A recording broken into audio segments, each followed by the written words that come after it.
É um relacionamento que ele me maltratava, que ele me humilhava, ele me diminuía sempre.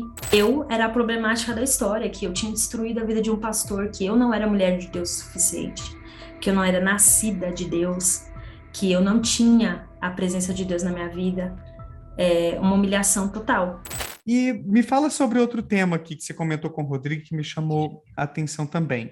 Você disse para o Rodrigo que tinha um chamado, que tinha a esperança, um sonho, não sei qual é o melhor termo, de ser esposa de um pastor. Conta um pouquinho dessa história para a gente.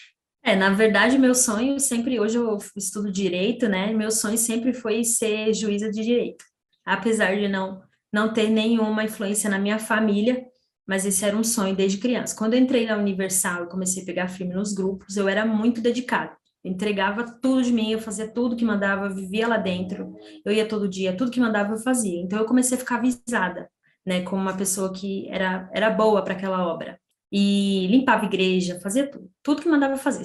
Chegava na igreja às vezes meio-dia, embora 11 horas, meia-noite. E eu estudava, era estudante, trabalhava, e sempre com esse sonho. Começaram a me chamar para conversar, pastores, obreiros, líderes. Olha, Aline, você está deixando de servir a Deus para viver os sonhos desse mundo, porque todo mundo sabia da minha história e do que eu queria para minha vida. E eu era muito dedicada na escola, era muito inteligente, né? Sempre tirava nota azul, era uma boa aluna. Eu era muito esforçada, porque eu queria muito aquilo para mim. E eu sabia que não tinha outra forma de eu chegar lá. E começaram a falar para mim que eu tinha o chamado para ser esposa de pastor, que Deus ele tinha me escolhido, que eu estava deixando o sonho de Deus para viver o meu sonho. E eu, como uma pessoa que era totalmente crente naquilo ali, cega, fanática, eu acreditei e coloquei aquilo na minha cabeça. Aí eu comecei a me desinteressar pela escola. E com 16 anos eu resolvi deixar a escola. Eu trabalhava durante o dia e à noite eu ia para a escola. Só que eu ia para a escola e ficava com aquele tormento na minha cabeça. Eu tô aqui na escola, eu tô deixando de servir a Deus para estar na escola. Eu poderia estar na igreja, eu poderia estar trabalhando na igreja, e tô aqui na escola, pensando no meu futuro. Nossa, E eu onde comecei a chega a ser culpa, muito, hein? sim, eu Uhum. comecei a ser muito cobrada por isso, né? E aí eu comecei a acreditar muito que eu estava fazendo a coisa errada, que era investir na minha vida. E aí eu resolvi abrir mão da escola. Um dia eu cheguei para minha mãe e falei, eu não vou mais para a escola. Aí minha mãe falou, mas por quê? Você tem que estudar. Aí eu falei, não, é porque o meu chamado é para ser esposa de pastor. O pastor tal, ele me chamou esses dias, um dia um pastor me chamou lá, um pastor que tem uma boa posição lá dentro, ele chegou para mim e falou assim: minha filha, esquece a tua vida, porque a tua vida é do altar. Você não é para viver aqui fora. A sua vida é do altar. Você é de Deus, você nasceu para servir a Deus no altar, né? E é uma coisa que o Rodrigo ele fala muito, né? Eles veem isso na gente, eles veem aquele ali, ele é cego, ele vai fazer tudo que a gente mandar, ele vai ser um bom arrecadador, ele vai ser bom para a gente ajudar a gente a crescer isso aqui. Então a gente vai investir nele. Então trabalharam isso na minha mente. Então eu deixei isso porque eu acreditei que o meu chamado, o meu propósito era ser esposa de pastor. E eu segui a minha vida nesse caminho mesmo.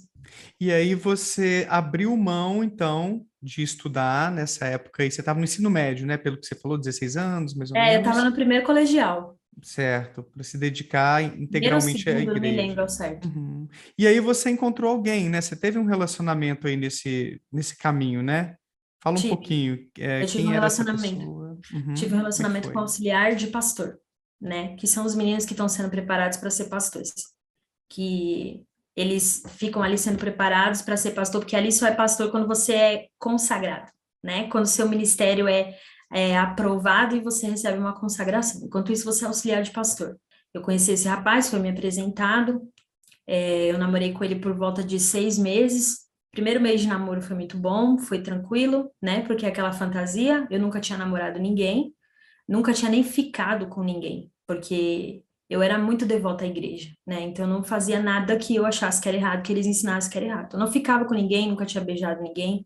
E aí eu conheci esse rapaz, namorei esse rapaz, o primeiro mês foi ótimo, mas depois virou um inferno, porque ele era extremamente ciumento, a ponto de eu estar com ele em locais e não podia olhar para o lado, que ele falava que eu estava olhando para outros homens. Tinha que estar sempre com o pescoço muito duro, olhando para frente. Não podia cortar o cabelo, porque às vezes que ele percebia, eu tinha um cabelo muito grande, meu cabelo era preto e era bem grande. Quando ele percebia que eu tinha cortado o cabelo, ele segurava minha mão e falava: Você mexeu no cabelo, né? Aí eu falava: Ah, eu cortei a pontinha do cabelo. se você cortar o cabelo de novo, ele segurava minha mão e falava, a pontinha do teu dedo eu vou cortar também. E ele era muito agressivo, me empurrava, torcia meu braço. Mas ele não chegou a fazer isso não, né? De cortar seu Não, dedo, ele não, não, só ele não chegou a ameaçou. fazer, ele Ainda ameaçava. assim, que ameaça é essa? Você tá doido. Ele ameaçava porque eu era muito submissa a ele também, porque lá dentro tem o tal do machismo que a mulher tem que obedecer, o homem tem que ser cegamente obediente. Entendi. Aí ele pegava isso Então eu era pra... muito obediente a ele, né? E Uhum. também eu tinha um sonho de ser esposa de pastor. Então, eu achava que aquela era a minha única oportunidade e que eu tinha que agarrar aquilo ali, que eu tinha que Entendi. aceitar tudo. E ele me empurrava, ele me agredia, ele chegou a me prender na casa dele uma vez, ele ficou doente, eu fui visitá-lo, Hum. a família dele me ligou, eu fui visitar ele, isso já era por volta de 9 da noite, ele morava muito longe da minha casa, 2 horas de distância. Quando eu cheguei lá, ele não estava tão ruim como a família tinha falado para mim, não tinha mais como voltar para casa. Ele escondeu todos os meus pertences, celular, carregador, minha bolsa, minhas roupas. E eu falava para ele, eu preciso ir embora. Eu tenho que dar satisfação para minha mãe, amanhã eu tenho que trabalhar. Não, você só vai sair daqui se você for mais macho do que eu. E eu fiquei ali naquela casa por uma semana sem dinheiro para voltar para casa, porque eu nem sabia onde estavam minhas coisas. Até que minha mãe, ela ficou desesperada e ela entrou em contato com um amigo dele e pediu para esse amigo ir atrás de mim. E aí esse amigo falou: "Deixa essa menina vir embora, você tá louco? Você vai se prejudicar". E aí ele deixou eu vir embora. Mas assim, foi um relacionamento horrível, é um relacionamento que ele me maltratava, que ele me humilhava, ele me diminuía sempre. E aí me perguntam, por que que você ficou nesse relacionamento? Primeiro, eu estava apaixonada. Segundo, eu achava que eu ia ser esposa de pastor e que aquela era a minha única chance. E terceiro, eu fui orientada por esposas de pastores que eu conversava, que eram minhas amigas, a continuar com ele e orar a Deus, porque o problema não era ele, o problema era eu. Eu não estava orando o suficiente por ele. Eu não Como estava, assim? eu não estava cuidando dele. E eu Ah, precisava cuidar melhor dele, eu tinha que orar mais por ele, eu tinha que fazer mais por ele, porque ele não estava bem, ele estava enfrentando uma situação difícil, ele estava doente, então eu tinha que fazer minha parte. E a eu culpa então era acreditava, sua. a culpa era A minha. culpabilização da vítima aí, né, Aline? Olha que coisa absurda. Sim. E isso daí seguiu por muito tempo, mesmo depois de eu ter terminado com ele, eu fui culpada de muita coisa em relação a ele. Porque eu entreguei ele para a direção da igreja depois que ele terminou comigo. Eu fiquei muito magoada, eu estava muito machucada e a raiva tomou conta de mim. Eu procurei a direção da igreja, né, a liderança máxima lá de dentro e contei o que estava acontecendo, o que ele tinha feito comigo. A gente já não estava mais namorando, traição, tudo mais que eu descobri dele. E aí, quando eu contei, pasme, assim, é assustador. Eles me culparam de novo, que eu era a problemática da história, que eu tinha destruído a vida de um pastor, que eu não era mulher de Deus o suficiente, que eu não era nascida de Deus, que eu não tinha a presença de Deus na minha vida, uma humilhação total, sabe? Trancada numa sala sem a presença de ninguém que eu conhecia que pudesse ser apoio para mim, só com essa liderança e a esposa dessa liderança, e a humilhação ali, que é o casal fake, né? Que todo mundo fala, acho que quem tá ouvindo aí deve saber de quem eu tô falando. Ah, E melhor então a gente não mencionar para evitar eu processos, não vou mas. mencionar, mas acho que Aham. o pessoal sabe de quem eu tô falando. Uhum. E eu fui culpada. E eles me colocaram num Nossa. castigo lá, que eles chamam de banco, né? Eles tiram o Uhum. obreiro da obra e coloca de banco. Aí você fica segregado. Você não pode colocar o seu uniforme, você não pode assistir reunião de obreiros e você não pode falar com ninguém. Você fica totalmente isolado. A minha história foi espalhada de uma maneira muito mentirosa. Fizeram reuniões para falar de mim, para falar da minha história, e amigos meus que eram pastores vieram me contar. Foi feito pregações com meu nome, com a minha história, da maneira que eles quiseram contar, não da maneira que aconteceu. E eu fiquei isolada, eu não tinha mais amigos, ninguém falava mais comigo, eu não podia assistir reuniões de obreiro, não podia trabalhar como obreira, mas eu queria voltar, porque na minha cabeça eu tinha que provar que eu não era aquela pessoa que eles estavam falando.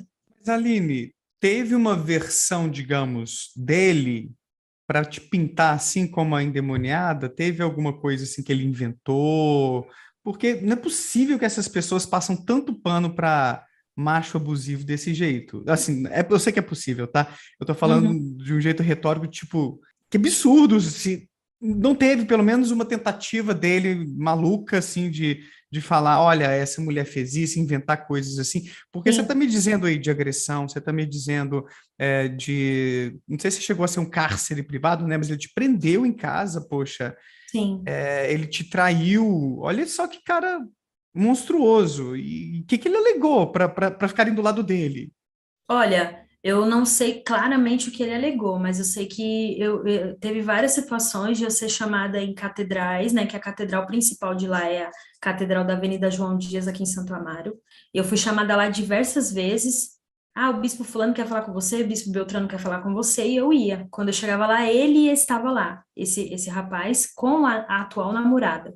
Eu não sabia diretamente o que ele tinha falado de mim, mas eu sabia que eu estava lá para dar explicações do porquê que eu tinha falado dele, porque ele falava à torta direita que eu tinha inventado algo para prejudicar ele, porque eu não aceitava que ele não queria mais estar comigo, que eu estava numa espécie de despeito, né? Então eu inventei histórias para tirarem ele de pastor, porque ele não queria mais ficar comigo. Então o que eu soube Ah, foi isso, né? O entendi. que chegou aos Então, meus ouvidos foi isso. então ele te acusou de mentirosa, de estar inventando coisas sobre ele, assim que ele te pintou como a diaba, assim, para todo Tem mundo. a doida que me ama e que eu não quero mais ela, e ela tá Entendi, atrás de mim, sabe? Era isso. entendi. Oh, isso é revoltante, hein, Aline? Oh, nossa, muito, muito ruim. E no final das contas, então, vocês ficaram noivos, né, por um tempo? Sim, Chegaram a ficar ficamos. noivos, Sim, né? chegamos, mas o noivado durou questão. É porque lá é fase, né? Tudo é por fase. Ah, Então, foi 3 meses de namoro, 3 meses de noivado, e acabou. entendi. Aí acabou depois desses 3 meses. E aí acabou esse noivado e você continuou na igreja batalhando para provar o seu ponto, que ele que te pintou assim de um jeito totalmente distorcido da realidade e foi bem sucedida nisso ou nada? Eu não aceitava de forma alguma que eu era aquela pessoa, porque eu sabia que eu não era. E eu vi ele reconstruindo a vida dele e sendo pintado como o santo depois de tudo que ele me fez. Então, eu queria a todo custo provar que eu estava certa, que eu não era aquela pessoa, mas eu não consegui. Cheguei a pastor me chamar e falar para mim que eu não era digna nem de limpar a privada da igreja, porque a privada da igreja era mais limpa do que eu. É, de eu falar e o pastor falar, cala a tua boca, porque eu não quero ouvir a tua voz. Quando eu ia tentar me defender. Então, assim, mas eu queria provar, e eu fiquei ali lutando até eu conseguir. Eu consegui voltar como obreira, mas eu nunca mais consegui recuperar a minha imagem. Eu continuei sendo falada, meu nome continuou sendo espalhado de maneira errada, de maneira suja, até o dia que eu saí. Mesmo eu tendo estado ali, eu continuei sendo aquela pessoa que dava tudo de mim, tá sempre lá dentro. Era Esse que considerada uma eu das melhores, mas entendi. continuava sendo falado. E aí, bom ou não, aqui é o Daniel Gontijo, espero que você tenha curtido esse corte. Clica aqui para ver a live completa lá no meu canal principal e para ver mais vídeos nessa pegada, não deixa de se inscrever por lá e por aqui também. Um abraço, tchau!